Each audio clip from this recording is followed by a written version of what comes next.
Whitebeard and Marco debuted on the global side of One Piece Treasure Cruise on the 30th of January 2019. After a month-long drought, global players were starving for something to do, and prior to the 4th anniversary, they brought along a much-anticipated batch featuring characters during the Marineford arc. Characters in this batch include Vice Admiral Strawberry, Admiral Borsalino, Master Swordsman Hawkeye's Mihawk, as well as the Pirate Empress Boa Hancock. And the Sugo-Fest exclusive character of the batch featured a brand new double character that focused on boosting Psi and Int characters. Featuring the most powerful swap effect to date, many players sought out this character on forthcoming banners for months on end. Introducing Whitebeard and Marco Paramount War Fierce Battle.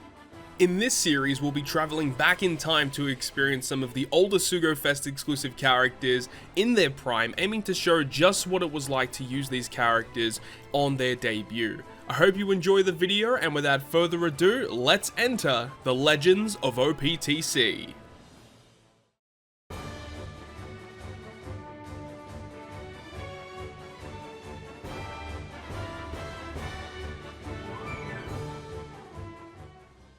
And welcome back to another episode of the Legends of OPTC, and today we're covering an amazing character on release. This character was widely considered to be, once again, one of the best characters in the game. I pretty much say that with like every new episode, it feels like.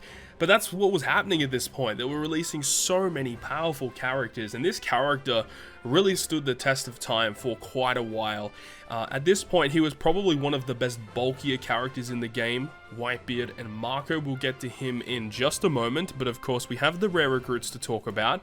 First of which is Vice Admiral Strawberry, who is an int / a cerebral. Captain ability does not matter, but interestingly enough, when any other Psi or int character uses a special, reduces his cooldown by 3 turns. This is like a semi-weird way to get his special to launch multiple times in a quest really quickly. Also making tandem slots beneficial to Psi and int is also incredible back in the day. And 9-turn cooldown would reduce Bind, Despair, Attack Down, and Chain Lock by 2 turns, reduces Barrier by 1, and deals 50,000 fixed damage to a single target. This is a pretty decent special, but you know, obviously if you had a special like this, but then up to the utility, like if this released and this was like 3 turns, and this was, you know, this could probably still stay as 1 turn, but this is not a bad special. But the fact is, it was actually really hard to get him to launch multiple times in a turn. But still not a bad special, to be honest. But if this character hypothetically got a buff, you know, I would love to see this go to like 5 turns. If he removed all of these by 5, whew, this character would be absolutely busted. But that is Vice Admiral Strawberry. Not a bad rare recruit, but he didn't see too much play after his release. The next character, Borsalino, being a Psi shooter fighter, and he would make int slots beneficial to himself, nothing too crazy there. 11-turn cooldown, reducing the cooldowns of Psi and int characters by 1, changes adjacent slots into matching, and if you have a Psi or an int captain, he gives you a 3 times chain lock for 1 turn. Again, like, not too bad when you think about the batch in general, but he really didn't see a lot of play either. This character really wasn't that useful. Unfortunately, doesn't have a crewmate ability that resists special reverse. Definitely would have made this character, you know, see a little bit more play. Adjacent slots matching and a 3x chain lock is nothing to scoff at, it's fine. But unfortunately, just didn't really see a lot of play. It was never really needed for content. Next, we have Hawkeye's Mihawk, who is a Psi slasher with no secondary class. Very odd that you see characters released with no secondary class. And then he didn't really have anything too crazy with his crewmate abilities. This one here, though, giving additional damage towards int characters, so he just did more damage if he had color affinity. And then he does 50 times his attack in typeless damage to a single target. He reduces barriers by 1 turn, and if you have 3 or more Psi characters on your crew, he gives himself a matching slot and gives your crew a 2 times orb boost, also for 1 turn. Again, this character really wasn't that useful, unfortunately. Removing barrier is a really unique effect. We saw that Strawberry also did it. This guy also does it. It's just a really unique special, and he just didn't really need to be used in a lot of content, because if you were going to have some type of barrier reduction special, like this guy also gave you an orb boosting effect, which you know, depending on your scenario, you probably don't want to have his 2x orb boost. Like, it was just a bit of a weird scenario with this guy. Just didn't really need, like, to be used in content, unfortunately. And that's just a common theme we see with the rare recruits in this batch, is while they work okay under Whitebeard and Marco, they actually didn't really see a lot of play in a lot of other teams. And then the final character, Boa Hancock, is an int fighter free spirit. Captain ability, nothing special. Crewmate ability makes strength, quick, dex, and psi slots beneficial for this character if you have a silent character as a captain. Very, very weird crewmate ability. But then the special delays all enemies by 1. If you have 3 or more int characters on your crew, changes block slots into matching, and then boost the attack of psi and int characters by 2 times for 1 turn. So you have like Mihawk being an orb booster, this character being an attack booster. And the way that it works is you need to have 3 or more psi or 3 or more int for their specials, and you have Whitebeard and Marco, of course. One is psi, one is int. You can switch between them. You can understand how this is supposed to work, but again, this character didn't really see a lot of play in mono int teams. If you wanted to get rid of block slots and also get an attack boost, and if you're running an int team, you're probably just going to be using V2 Shanks over this character. I mean, it is what it is, right? But either way, that is the breakdown of Boa. Nothing too crazy once again. But now we get to Whitebeard and Marco. I would love to see this guy get a level limit break because I would just be really intrigued to see what they would do with him. But you have Whitebeard, who is a striker powerhouse psi character, and then you have Marco, who is a fighter powerhouse int character. So all powerhouse all the way through, and in their dual form, they are striker and also powerhouse. So there you have it. So pretty interesting type and class combinations, nothing too crazy of course. And then you have the captain ability. So you have Whitebeard, who would boost the attack of psi characters by 3.5, everyone else by 2.75, 20% damage reduction, and psi slots are beneficial. And then Marco, on the other hand, is essentially the reverse. Instead of boosting psi by 3.5, it's going to be boosting int, still a rainbow 2.75, but instead of damage reduction, you get a recovery boost instead. So, you know, it is what it is. It's nothing too crazy, of course, but then you have the dual captain ability being a 4.25 to psi int, 3x rainbow, 1.5 recovery, so you're going to be healing for a lot if you get a recovery slot, and then also 20% damage reduction, psi and int slots are beneficial. At this point in time, this was considered an absolutely amazing captain ability, but of course, it doesn't end here. The character has a lot more to offer, of course. As a crewmate, reduces paralysis and special bind completely on themselves, and you have their swap effect, which was widely considered to be probably the best swap effect in the game up until this point. So then you have the switch effect of Whitebeard and Marco, and this is a powerful effect at the time, reducing paralysis and special bind by 1 turn, and that's for the whole team, by the way. Makes recovery slots beneficial for all characters for 1 turn, and then change this character slot into recovery. So the fact that you could have a character such as Marco, which would boost your recovery and his captain, you consume their recovery slot, you're healing for more. You remember, you can have double Marco as well, so you're getting a lot of recovery back. Or when you switch into Whitebeard, you have damage reduction, so you can tank more hits. Double Whitebeard obviously can give you more damage reduction. So you can see how this works. This character is made to stall pretty effectively. And remember, you can use this as a crewmate as well, being able to get you the utility, maybe being able to get a recovery slot every single turn. Lots of uses for this. Then you've got the special, 30% health cut to all enemies, 20,000 HP recovered, randomizes all slots into either psi, int, or recovery, and then become Whitebeard and Marco for 3 turns. So this part of the specials, like this part of the character is pretty bad, honestly. Like, health cut is whatever. I mean, still, normal attacks only wasn't a thing yet, so 30% health cut was still pretty good. But then you had the 20,000 HP recovery, which is pretty mid, and then randomizing all slots into the psi and recovery. Remember, if you're using this character as a captain, as long as you switch beforehand to make recovery slots beneficial, you can make psi and int matching with their dual captain effect, so that's not really a big issue. But the issue would arise where if you get inflicted with a badly matching slot debuff, then the switch effect of making recovery slots beneficial does not activate. So there's like an inherent downfall with this character with that in particular, like the same thing that Luffy and Sanji has, where you have to switch to make recovery slots beneficial in order for their special to actually make sense. So the same kind of problem is with this character as well, but still, the character is made to stall and be efficient at doing so, and it is very efficient at doing stall mechanics. 16 turn cooldown. If you go to limit break plus goes down to 15, which is just, it's way too high for what it does, honestly. I think they just overvalue healing, and it's just really, really weird. But either way, that is the breakdown of Whitebeard and Marco. Really excited to jump into the content today. Hopefully, I think we'll probably go ahead and use some of these characters today. I've already picked out a piece of content that we're going to go ahead and showcase them for. So without further ado, let's go ahead and jump into the content. So we're in game now with my man Whitebeard and his boy Marco, captain of the Whitebeard Pirates and the commander of the Whitebeard Pirates 1st Division, in order to stop the public execution of Ace at Marineford, home to Navy HQ. Whitebeard's family, alongside Luffy and his band of escapees, fights against the Navy. This battle will go down in history as the Paramount War at Marineford. Here he is, ready to go. This is my own Whitebeard and Marco. I didn't grab a dupe copy or anything, so he does have the max level limit break, but obviously no buffs, and he is still level 99. He does have the additional cotton candy though, so it is what it is. He is not limit break expanded either, so he is at a 16 turn cooldown for his special, but he is ready to go. We have the Whitebeard, we have the Marco. Excited to use this character because I haven't used him in a really, really long time. So let's go ahead and jump into some content with Whitebeard and Marco. So the content that we're going up against is going to be the Clash Shanks and Mihawk, which actually debuted on Global first, and that clash was really built to be beaten by the Whitebeard and Marco legend. They really built the content for this character, so I'm really pumped to jump into this one and see how we're able to get through it today. And we do have some characters that are non-batch related. We've got the Coliseum Kid, who's going to be very useful for getting around a stage with resilience.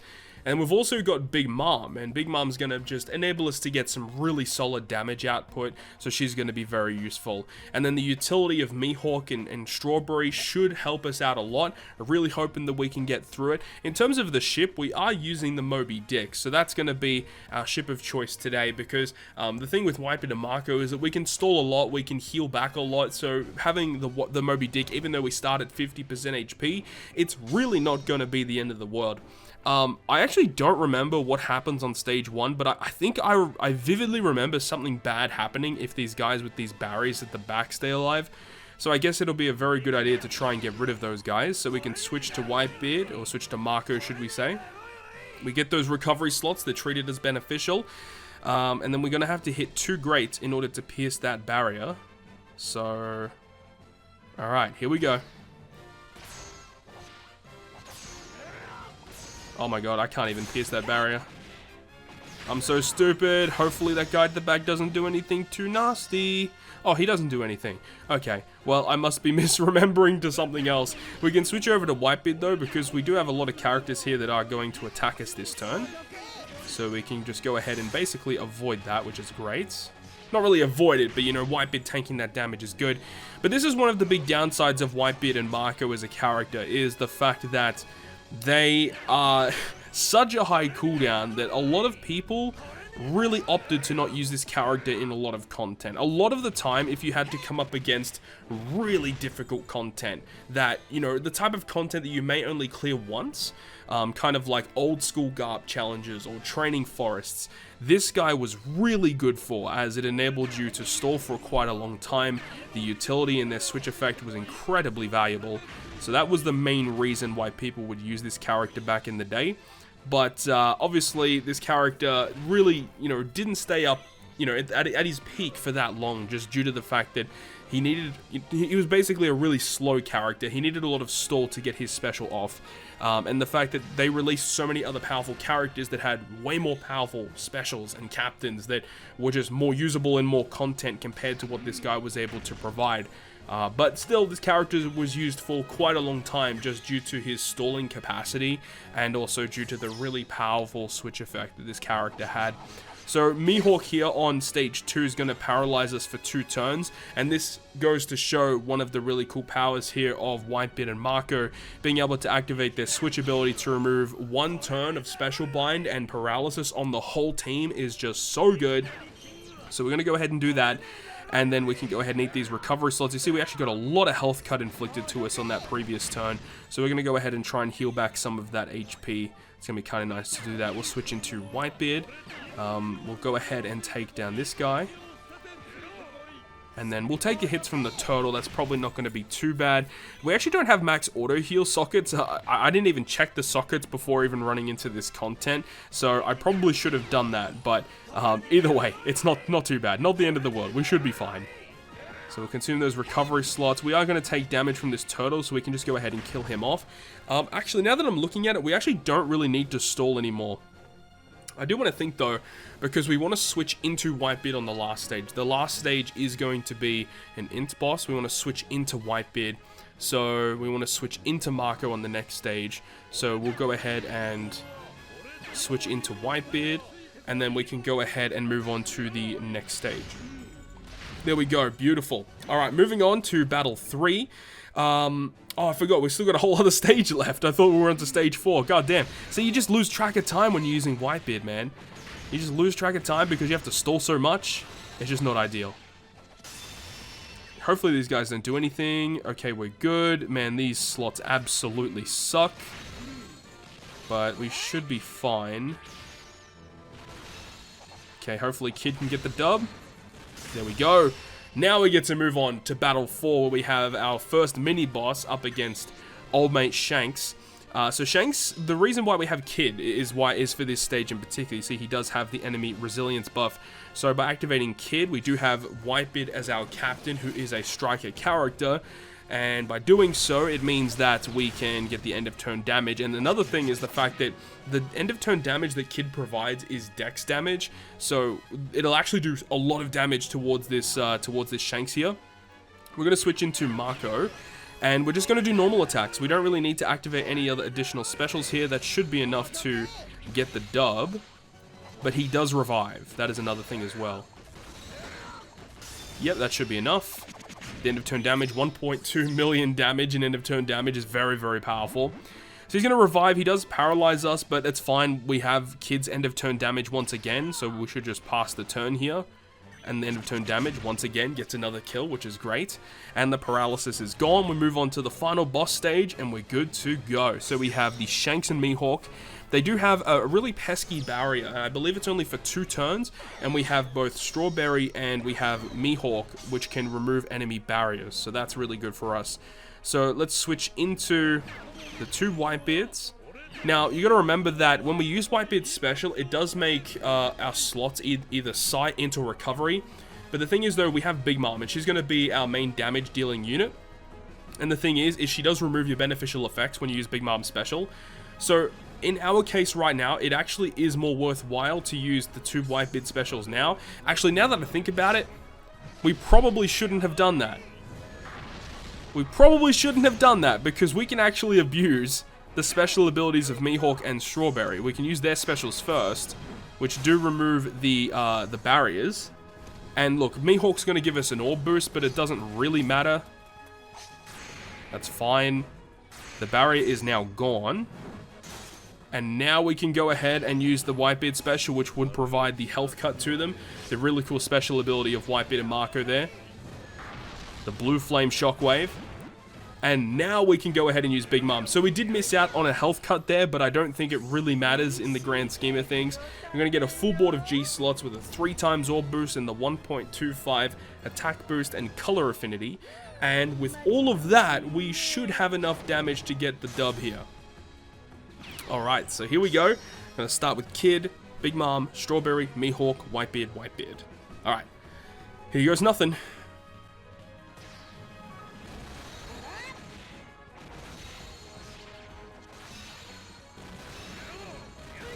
Oh yeah, there we go. So even though we missed out on the additional health cut, didn't really matter at the end of the day. So a pretty comfortable victory, utilizing Whitebeard and Marco up against the content that was built for them to take on, of course, but it's still awesome to just use this character again. Really, really good fun. And with all of that, that is going to conclude yet another Legends of OPTC with Whitebeard and Marco. And looking forward into next week's episode, we're going to be covering another movie Sugo-Fest exclusive character, and that character is Legend Shiki. Now, Legend Shiki recently received his Super Evolution, so it's going to be interesting to go back in time a little bit to use that character on his initial release. Not really looking forward to next week's episode, considering he wasn't really the best character on release, but you know, with that super evolution and level limit break, it definitely redeemed him. But that's going to wrap it up for this week's episode. Thank you so much for watching. If you guys enjoyed it, make sure to go ahead and leave a like, and if you want to stay up to date with all of the content that I post, including more One Piece Treasure Cruise content, make sure to hit the subscribe button down below. But on that, guys, I'll see you guys within the next video.